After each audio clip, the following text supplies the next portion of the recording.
Alrighty, friends, welcome back to another Dasher Cam adventure episode. This time you join me with a 2018 Model 3 Performance that I have on loan from Tesla in Salem.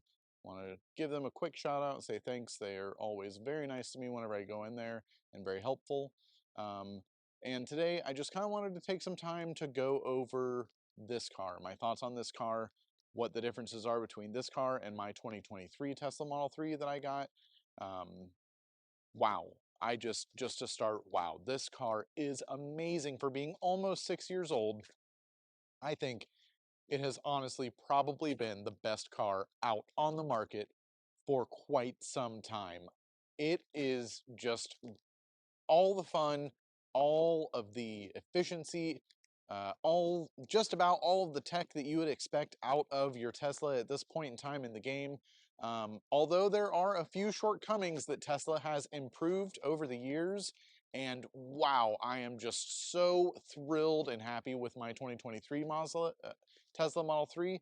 Um, it's really a great car, and they're just little details that have been upgraded over the years that just put the finishing touches on such a great car right before the brand new Model 3 refresh.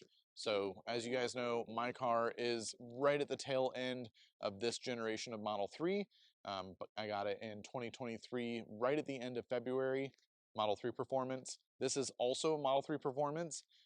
Few subtle differences on the outward appearance that we'll get into here. You'll see that the rims are a little bit different. I have the Uber turbines. I'm not entirely sure what these are called, but these are like your classic Tesla 20-inch rims that you've seen for years and years. And this color white has really grown on me, actually. I'm really not a fan of white cars. I've had a couple in my day. I had a Geostorm GSI as my first car. It was a 5-speed manual. It was awesome. And then I also had a Dodge Neon. We won't talk much more about that. Sorry for even bringing it up. But man, this car just looks so good. I love the way that this car looks, more so than I thought that I would. By getting in and out of it and, you know, looking back at it whenever I'm parking it and walking away, it's wow, it is just a beautiful car. And you really can't even tell that it's 6 years old. It has aged so well. It looks just like my Model 3, my gray one. I can't believe how great this car has held up. Now, there are some shortcomings, again, that I want to go ahead and stress. So let's go ahead and get into that. Let's start on the outside, and then we'll work our way into the inside. Some of this is probably stuff that you already know if you're a Model 3 owner, or if you've been watching shows like Out of Spec or Brandon Flash. But this is my take on it. This is the first time that I've driven a 2018, anything other than my 2023 Model 3, actually. And these are the only two Teslas that I've ever driven. So I wanted to give you guys my thoughts on it as a new-ish Tesla owner. And yeah, let's dive into it and let's see what the differences are between this 2018 and my 2023, and my thoughts on whether or not you should consider buying a 2018 if the price is right, or if you should just go for the new Model 3. So let's get into it. All right, friends. So to start, oh God, I want to stress again just how beautiful this car really is. Um, let's get in here and start with these sensors. As you can tell, that one right there has come out a little bit, but the rest of them you can't even really tell that they are in there. Um, this front has held up very nicely. I'm not sure if they have any type of like ceramic coating on it or anything. There's one little rock chip there, but it looks amazing. I know that I'm filming this at night and it's not the best lighting conditions, but trust me, this thing looks great, even though it is so dirty. You know, a few things to note as difference are these rims here. These are the 20-inch rims, and I think that they're on like 4 different tires. I didn't quite look at all of them, but I definitely noticed that there were some Pirellis and that there were some Michelins. So they're on different tires, but man, it does a great job just staying on the road and doing what you expect it would do as a Model 3. It's amazing. Let's talk real quick about the chrome.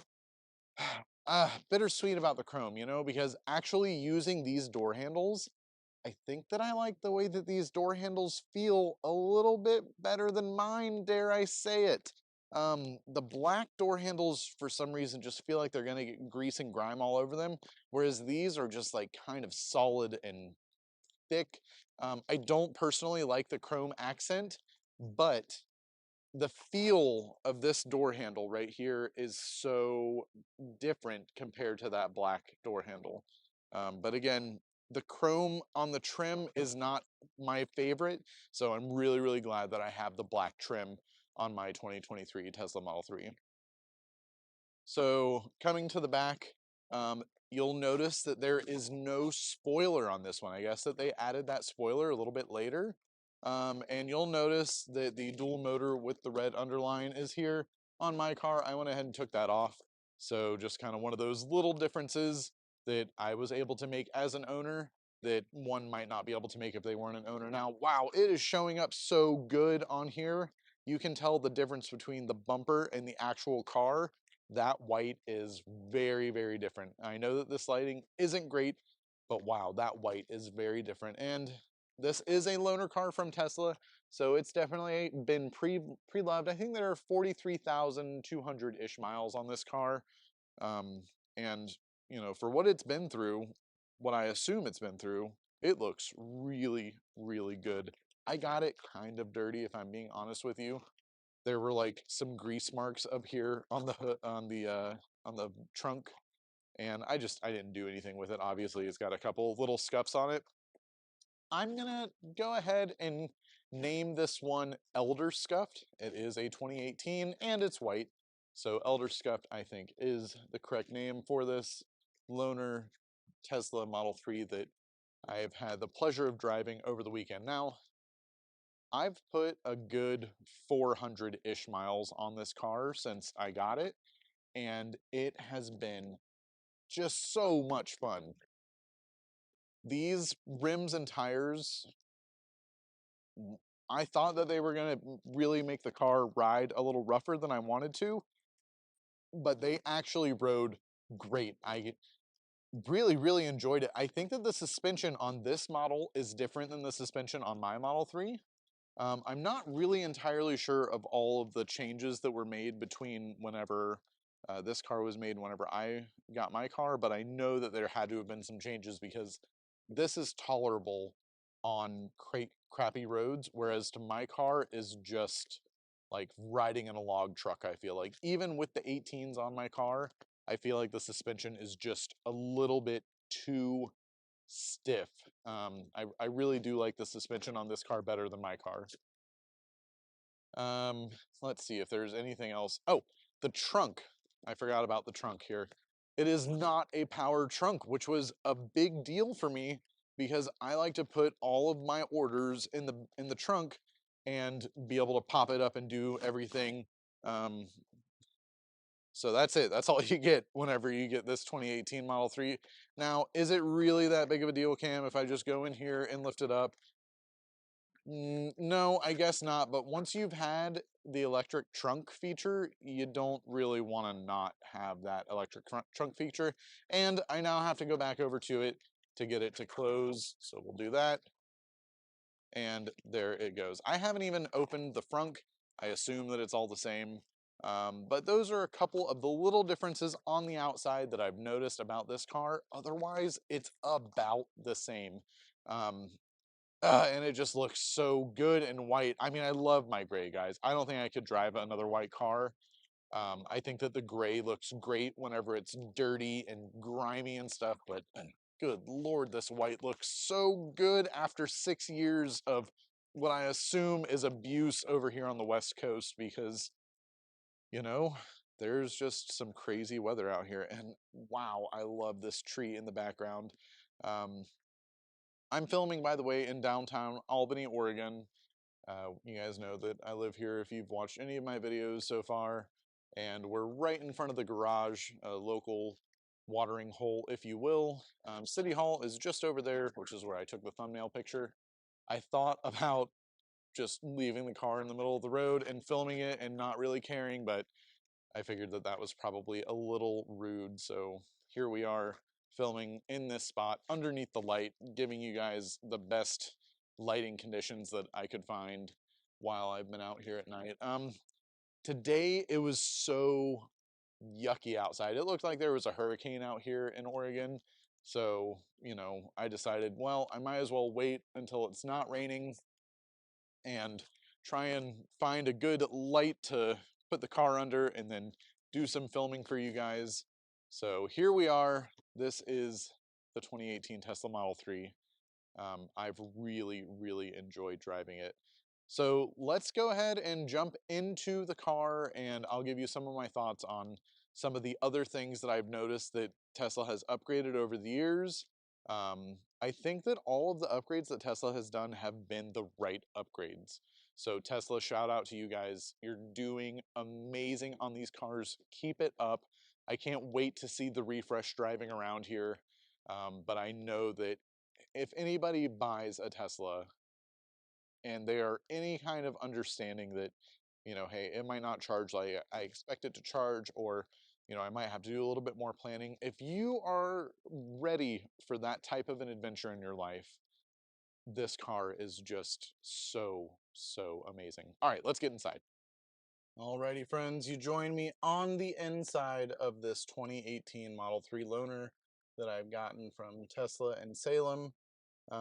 So I just kind of wanted to go over a quick couple of things that I've noticed since driving my 2023 for about 15,000 miles and then jumping into this guy and driving it for about 400 miles. You just notice certain things that have changed over the years, and I wanted to, go over that with you guys. So the first thing that you're going to notice is that the feel of this steering wheel versus the feel of the 2023 is completely different. This one is all like glossy and kind of nasty and grimy and stuff.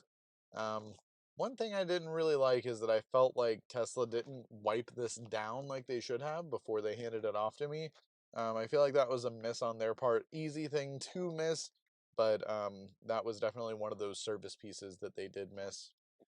Hey friends, Editor Cam from the future. I realized that I forgot a really important thing in my comparison between the 2018 and my 2023 Tesla Model 3 Performance. And I kind of can't believe that I forgot it, but I guess that, it's just one of those easy things to forget whenever you're not using it because it wasn't in the 2018, and that is the heated steering wheel. I think that using a heated steering wheel is probably one of the nicest features. It's cold outside. We're averaging like 50 degrees right now whenever the sun's out, maybe in the 40s. What day is it? November 5th, November 6th, 2023. And, I have really been missing that heated steering wheel. So, not having it in the 2018 is definitely one of those things that just leaves you desiring that whenever you've had it and then you go to a car that doesn't have it. So again, I know that I said it in the video, but I want to reiterate, if I were to get a 2018 Model 3, I would have to get a new steering wheel, and I would hope that that steering wheel would be able to have the heated steering wheel function, because I think that that is honestly just such a premium feature. I don't personally think that Teslas are luxury vehicles. Luxury vehicle, in my opinion, might be a Mercedes, might be an Audi, depending on the spec and depending on, you know, what options you get with it. A Tesla, in my opinion, is a premium vehicle, and I think that a premium experience, especially in 2023, is to have a heated steering wheel. So kudos to Tesla for adding that in the 2023 model. I'm sure that it probably came a little bit earlier, but as far as my understanding goes, it is in the 2023 and it is not in this 2018 that I'm reviewing. So let's go ahead and jump back into the video. I just wanted to interject real quick and let you know that is a pretty big deal in my opinion, especially if you live somewhere that gets cold. And guys, I'm from Florida. It gets cold in Florida too. This would be nice to have in Florida, let alone anywhere else. If you're in the country, anywhere that gets cold, honestly, you go out to the car in the morning and you get ready to start it up, which by the way in a Tesla is awesome. because all I do is go into the app, and I can do that with the loaner, by the way. Go into the app, set preconditioning for, let's say, 7 a.m. The car is warmed up and ready to go, whatever temperature I want it to be at, and it's ready to drive. You can't really do that with an ICE vehicle. You can, but it's just not the same experience. Tesla has really done an amazing job. And you know what? While I'm speaking about that loaner experience, I do want to say that driving a loaner from Tesla is really an experience to be had. I know that I was saying a little bit about like, oh, they could have wiped down the steering wheel and stuff for me. I felt like there was a miss there, but as far as the overall loaner experience from Tesla, they gave me a key card, which if you're a Tesla owner, it's a little black key card, and pretty much just told me, hey, go have fun with it. You can drive it like 200 miles a day. It's fine, and yeah, so it was able to connect to my phone. I was pretty much able to use all of the same functions that I use in my car. So checking out Sentry mode, starting the car up, and getting the climate control ready for me before I got in the car. So like if I'm walking somewhere to the car, after having let it sit for a while, I could go into the app and do all the things that I would normally do in the app.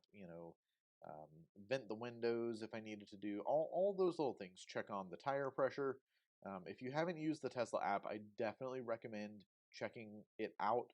I'll try and make a video on just the Tesla app itself because it is such a great piece of technology. Um, I know that I'm kind of going on a rant here, but whenever you're buying a Tesla, you're not really buying a car. You are, but in my opinion, you're buying a computer with a steering wheel and four wheels that will drive for you and has so many other features. The fact that you can upgrade your car overnight with a software update is just the most amazing thing in my opinion. My car is better today than it was whenever I bought it in February 2023, and I don't know if you can say that about any other cars that you get a car and then it's better as you progress. Guys, Tesla has really been just doing it so well. I know that they started advertising recently, and kudos for Tesla for kudos to Tesla for making that transition to advertising.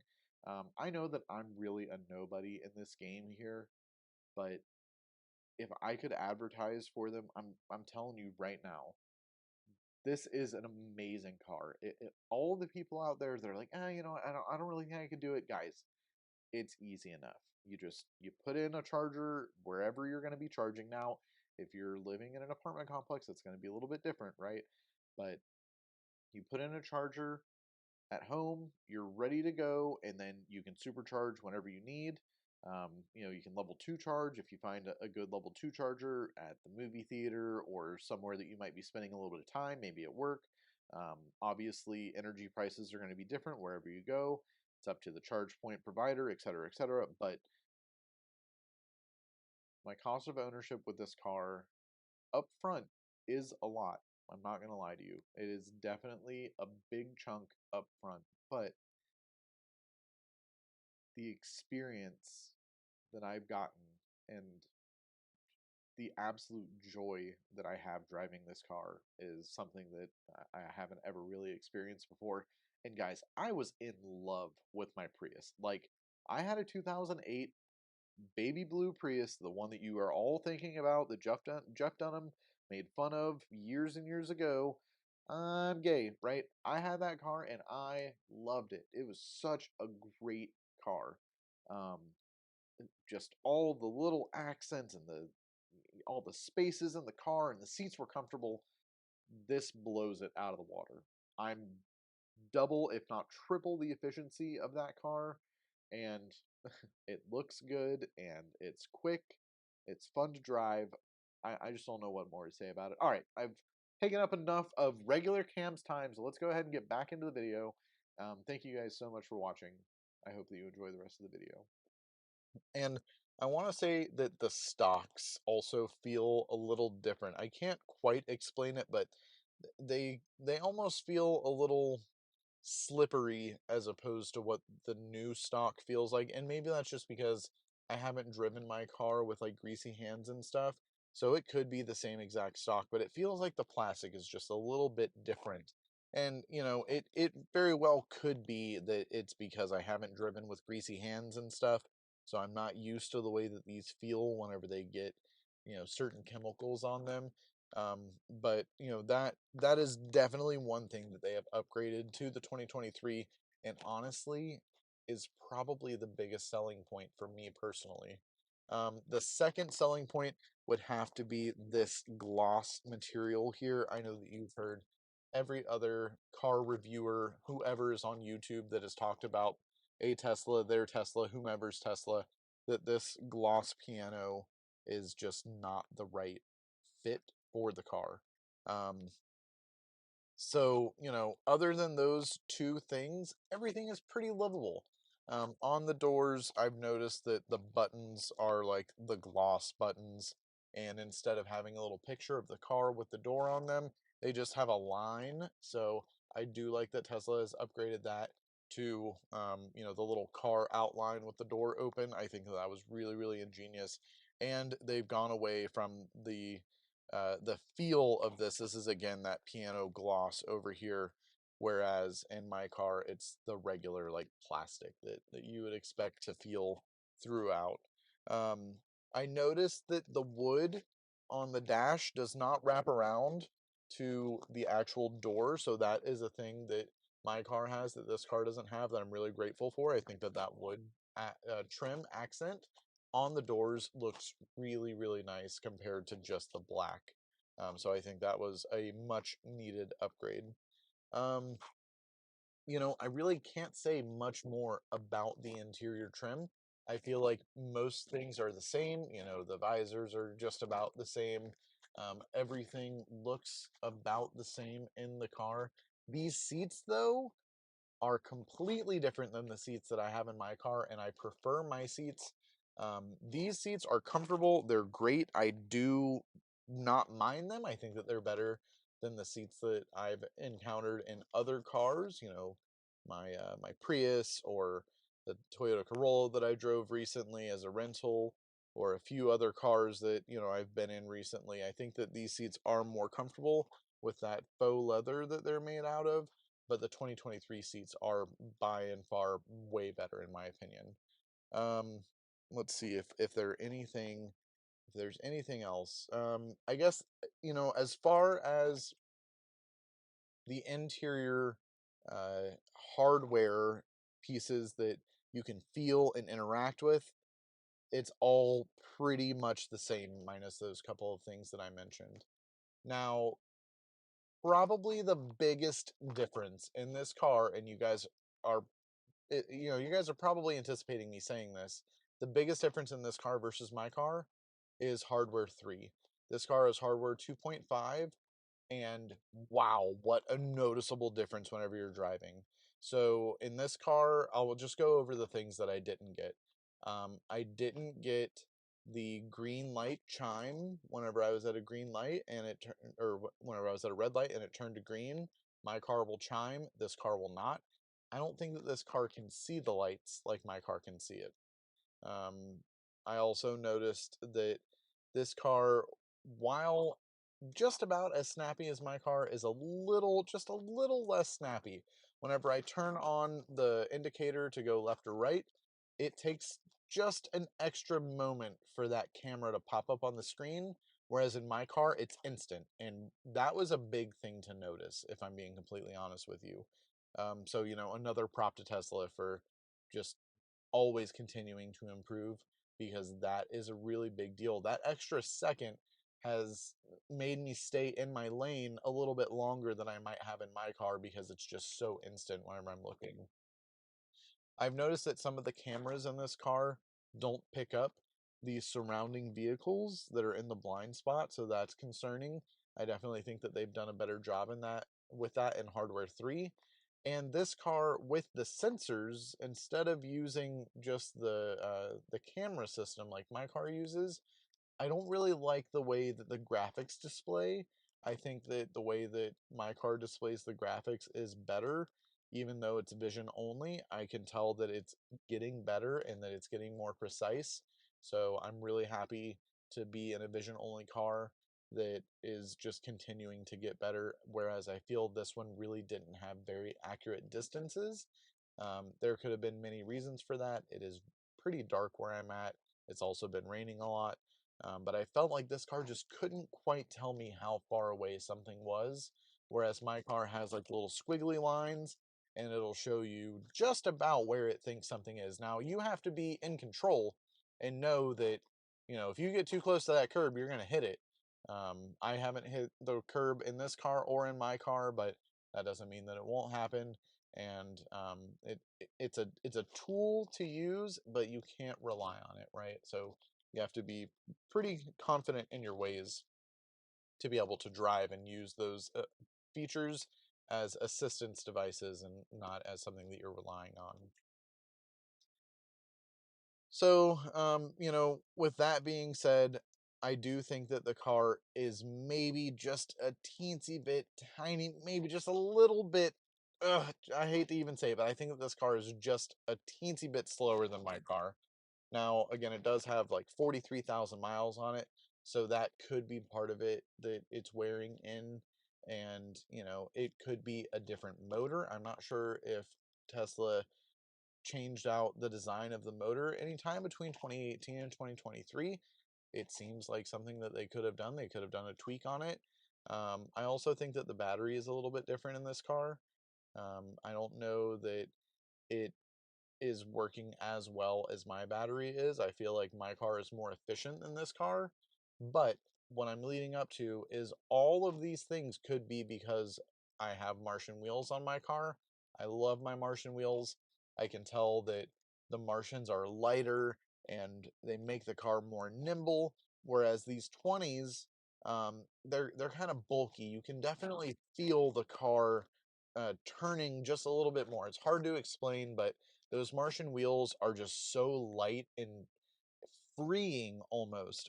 You're still planted on the ground. You still have all the control that you need, but you just have that little bit of extra. I don't know what to call it, but that real understanding of the road. Whereas this is, you, you're driving something with 20-inch rims. You're driving something that has a little bit more presence as far as the rim goes and a lot smaller tire.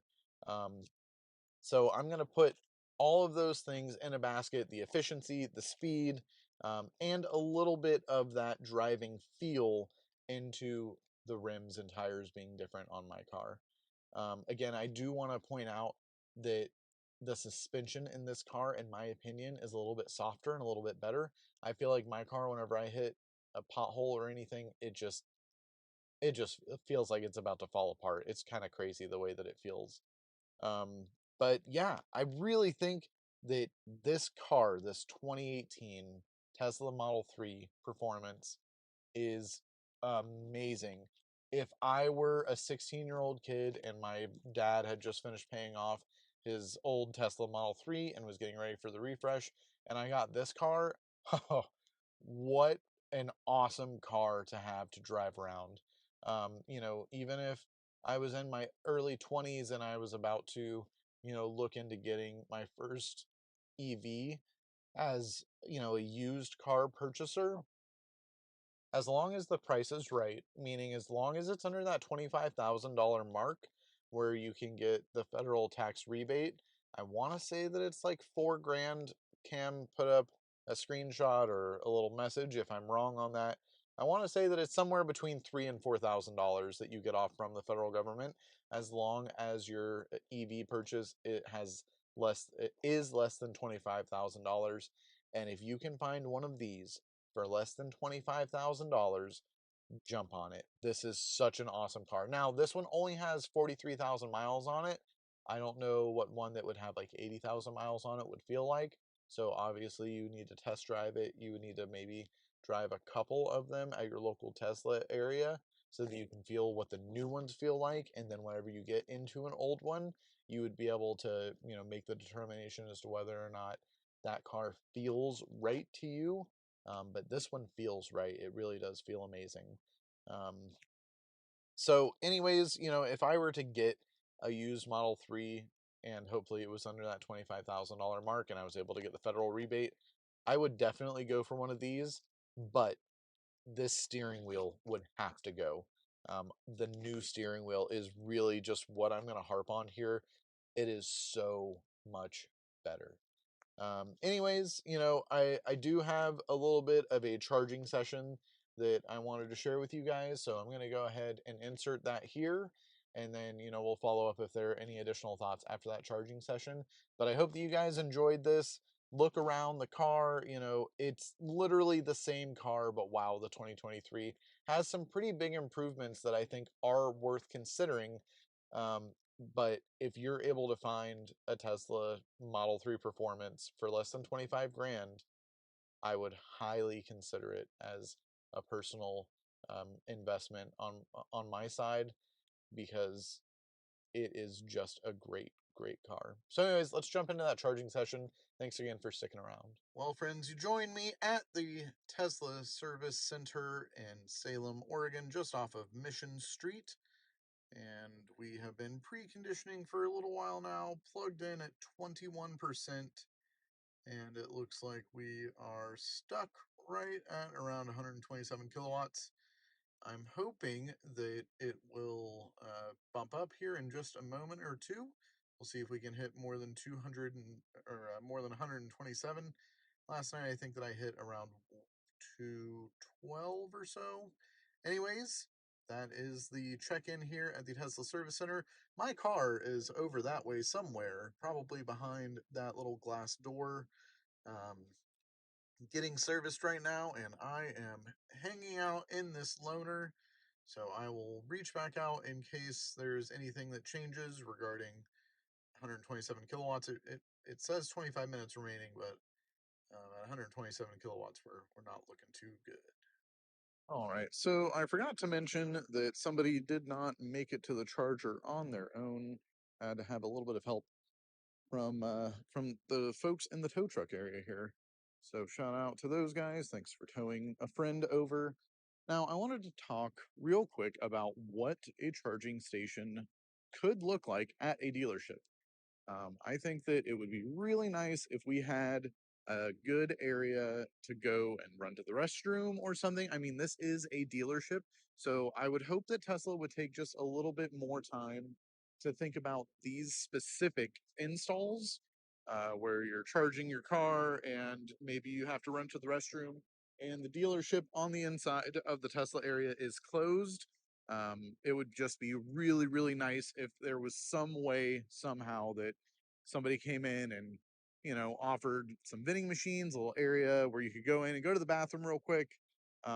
There is another supercharger nearby that's at Target, but, this one is at a Tesla service center. And I think that just as one of those things that Tesla could do to better the experience for everyone is, if there is a supercharger at a dealership, offer an outdoor uh, restroom area, maybe somewhere with some vending machines, so that if somebody wanted to, they could also, go to the restroom and hit up a snack, grab some coffee. You guys get the idea. But anyways, all right, we're gonna go check back in with the car, see if we got more than 127 kilowatts.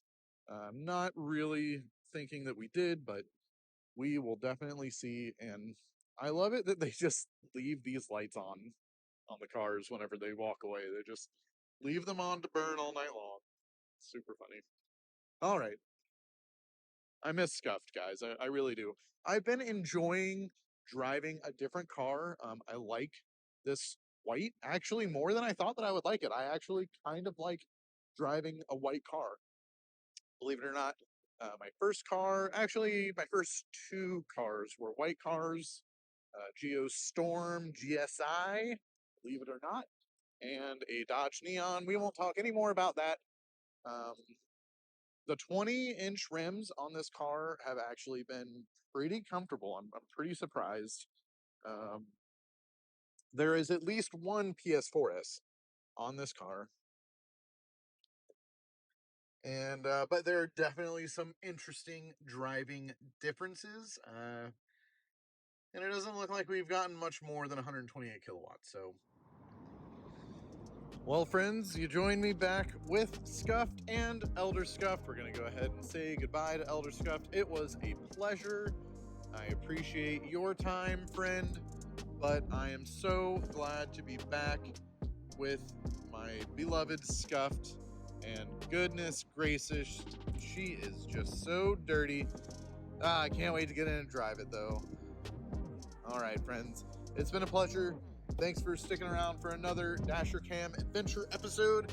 I hope that you enjoyed this. If you did, please feel free to leave me a like and a comment if you have any thoughts.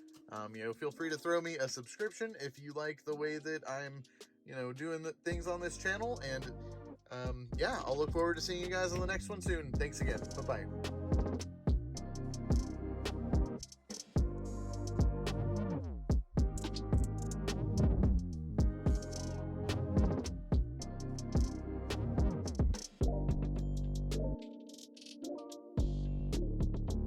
One thing that I did want to mention that is kind of a big deal, so I didn't want to forget it, is that there are USB-A ports in this car, whereas in my car we've got USB-C, and in this car we don't have the phone heater chargers, we only have this piece of plastic little guy that flaps up and down. So the only way to charge your phone in this car is using a USB-A to Lightning or USB-A to USB-C, and I've noticed that it's quite slow. So if that is one of those deciding factors for you as to whether or not you want to get something that has USB-C only, or if you're okay with using USB-A, just do be aware that it is a little bit of a slower charge. My phone charges so fast on a corded connection via the USB-C in my car, it's crazy. It's the fastest charging that I've ever experienced on an iPhone coming from my Tesla. So, if that's something that you feel is important to you, USB-C over USB-A, then you definitely want to keep your eyes on those newer models of Model 3.